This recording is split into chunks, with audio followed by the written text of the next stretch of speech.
Dear students, this is ninth biology video class, chapter unit 20, part 3. Unit 20, part 3. Organ system in animals. Organ systems in animals.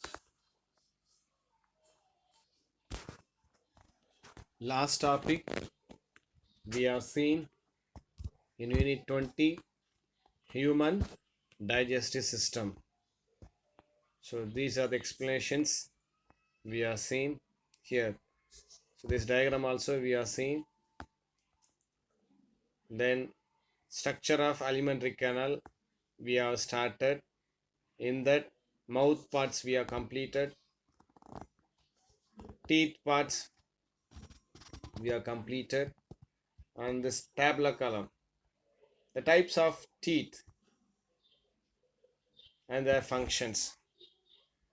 So there are 4 different types of teeth are there. One is incisors, canine, premolars, molars. The incisors are 8 teeth will be there. Number of teeth incisors is 8, then canine is 4, and premolar is 8, molar is 12, and the function is incisors. Incisors function is cutting, biting. Canine function is tearing and piercing. Premolar function is crushing and grinding. The molar function is crushing, grinding, and mastications. Mastication means state tasting of food. That is we call as a mastications. Here, now we'll see the dental formula of teeth.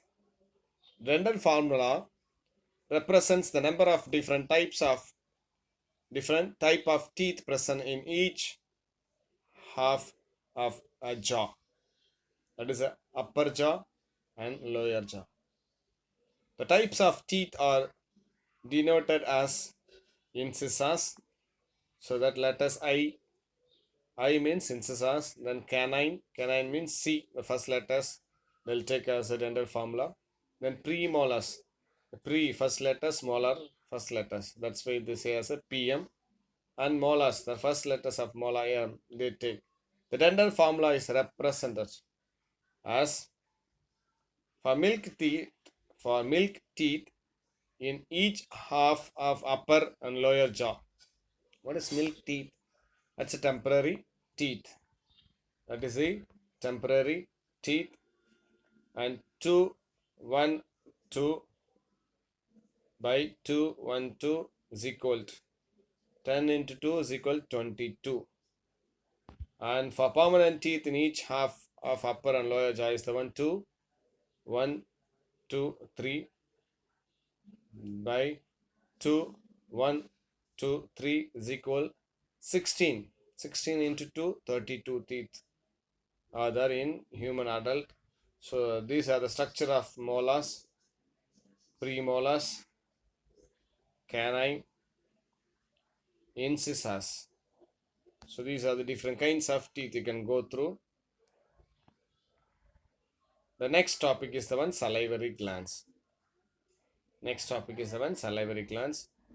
3 pairs of salivary glands are present in the mouth cavity. They'll ask you one word. How many pairs of salivary glands? 3 pairs of salivary glands. What is saliva? Gel-X, the liquid which presents in our mouth. That is we call as saliva. Yes, in Tamil we can say umirinir. There are 3 pairs of salivary glands present in the mouth cavity. They are, just you can repeat after me, parotid glands. What is that one? Parotid glands, sublingual glands, and submaxillary or submandibular glands. Submaxillary or submandibular glands. We'll see one by one. Parotid glands. So these glands are larger salivary glands. They'll ask you one word, important one word. You can underline. Which lie in the cheeks or which lies in the cheeks in front of the ear. So you know what is cheeks? Yes. This parotid glands presents the cheeks in front of the ears. So in Greek word, par means ear. Otit means ear. Par means near. Near. Otit means ear. Okay. The next glands is the one sublingual glands. So these are our smallest glands. You can underline this. Take a textbook, just underline with a pencil. And they present under the tongue. That's what they say here, beneath the tongue. Beneath the tongue. Submaxillary or sublingual. Submaxillary or sublingual. They present the ankles of the lower jaw. Ankles of the lower jaw. You can underline. So here, salivary glands picture they shown here. You can go through parotid glands, submandibular gland, sublingual glands.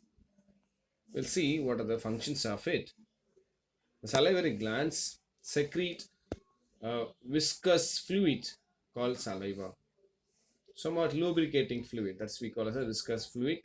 Approximately 1.5 liters per day saliva is secreting in our mouth. They'll ask you one word, just underline. Each day, the salivary glands, the three pairs of salivary glands join together, they secrete 1.5 liters per day. It digests starch by actions of the enzyme ptyalin. It digests starch by the actions of enzymes ptyalin. It digests which it means what? The saliva. The saliva, they digest the starch. Okay, the digest starch by actions of one enzyme called as a ptyalin. So in that saliva, the one enzymes present. That enzymes only we call as a ptyalin. The amylase and ptyalin both are same only. Amylase are the old one, whereas ptyalin is the one latest one. In saliva, which converts starch, that's a polysaccharides, into maltose, that is a disaccharides. Saliva also contain an antibacterial enzymes called lysozyme. Antibacterial.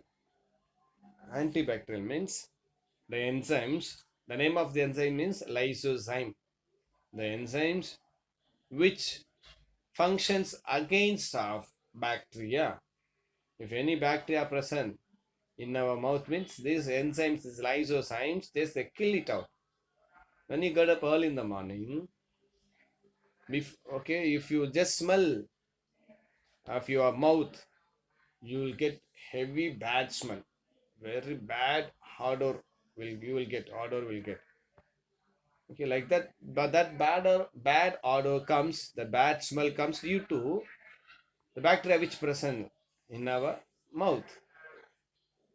Okay, in any harmful bacteria if it enters means this lysozyme just they kill. That is the one important underline.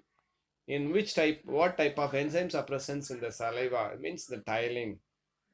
Okay, one more means that lysozymes. Lysozymes are used for the against a bacteria. The ptyalin are used to convert the starch into maltose. One word, important one word. The next we'll see the tongue one. So tongue is the muscular, that's a muscles, sensory organs. The sensory organs are present in that one, which helps in mixing the food with saliva. The taste buds on the tongue help to recognize the taste of food. The taste buds. So there are millions of taste buds are there in our mouth. So that taste buds are used to identify the taste of different types of food. The masticated food in the buccal cavity becomes the bolus, which is rolled by the tongue and passed through the pharynx into the esophagus.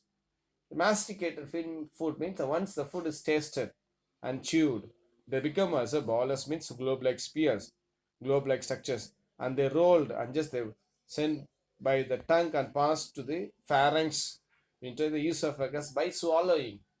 Swallow means, you know what I mean by swallow. Yes, just eating. விழுங்குதல் சொல்லும். Swallowing means விழுங்குதல். Then during swallowing, the epiglottis, that is a muscular flap-like structures at the tip of the glottis. Epiglottis, that represents the tip of the glottis.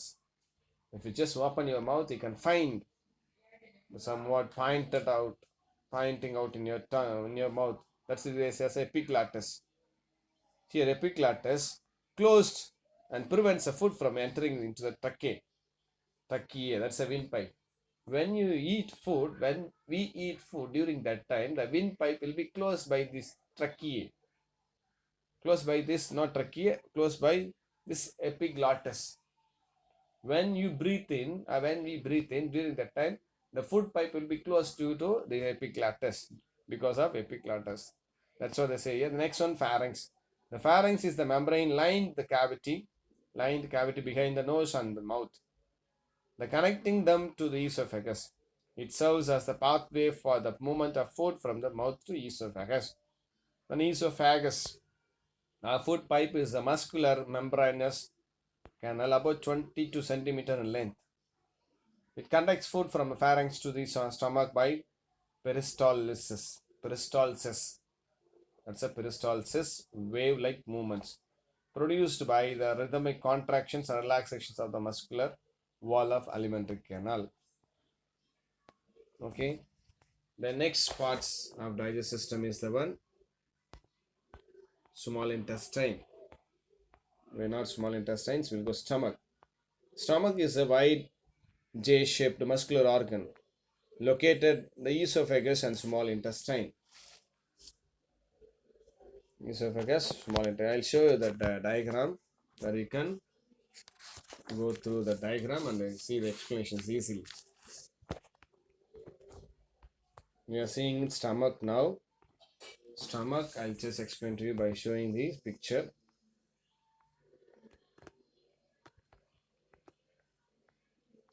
Yeah, this is where the digestion part, stomach. You can find stomach.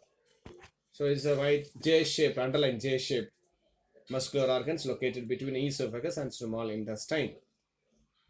The gastric glands present in the inner wall of the stomach secrete gastric juice. The gastric juice is colorless, highly acidic, contain mucus, and also they contain hydrochloric acids and enzymes like renin and pepsin. Underline renin and pepsin and underline hydrochloric acid also. The inactive pepsinogen is converted into active pepsin, which acts on proteins in the ingested food.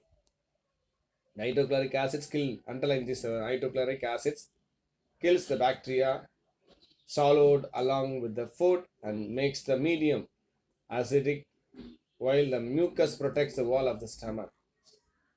The actions of gastric juice, burning of food in the stomach, convert the bolus into semi-digested food called chyme. The chyme moves to the intestine slowly through the pylorus. The next part is the one small intestine. Here, small intestine is the longest part of the alimentary canal. They'll ask you one word, take out, just underline that one word. Small intestine is the longest part of the alimentary canal, which is long coiled tube measuring about 5 to 7 meters. So it comprises three parts: duodenum. Here, these are the one: duodenum, jejunum. Can you see here? Duodenum. Here, this part will be here. This is the duodenum, jejunum, and ileum. We'll see one by one. Duodenum. It's a C shaped. Duodenum is the one C shape. Can you find C shape? Receives bile duct and pancreatic duct. The next is the one jejunum. Jejunum. Here, the middle part of the small intestine. The jejunum is the middle part of the small intestine. It is a short regions of the small intestine. They'll ask you one word, which is called as the short regions of small intestine. The secretions of the small intestine is intestinal juice, which contains enzymes like sucrase, maltase, lactase, and lipase. The next part of the small intestine, last part is the one ileum, forms the lower part of the small intestine and open into large intestines. The ileum is the longest part of the small intestine. They'll ask you, ileum is the longest part of the small intestines. It contains a minute finger-like projections called a villi. So name of that finger-like projection is also villi. It's a very, very important one. Underline. 1 millimeter will be length. The villi function is the one absorptions of food takes place in that one. The approximately 4 million in numbers are there villi parts. The villi parts are present of 4 million number. Internally, each villus contains a fine blood capillaries and lacteal tubes. The small intestine serves as both for digestion as well as the absorptions. It receives the bile from the liver and pancreatic juice from pancreas in the duodenum. The intestinal gland secretes the intestinal juice. So these are the informations about the small intestines we have seen. Okay, go through today itself. If you have any doubt, you can contact me. Okay, bye. Take care.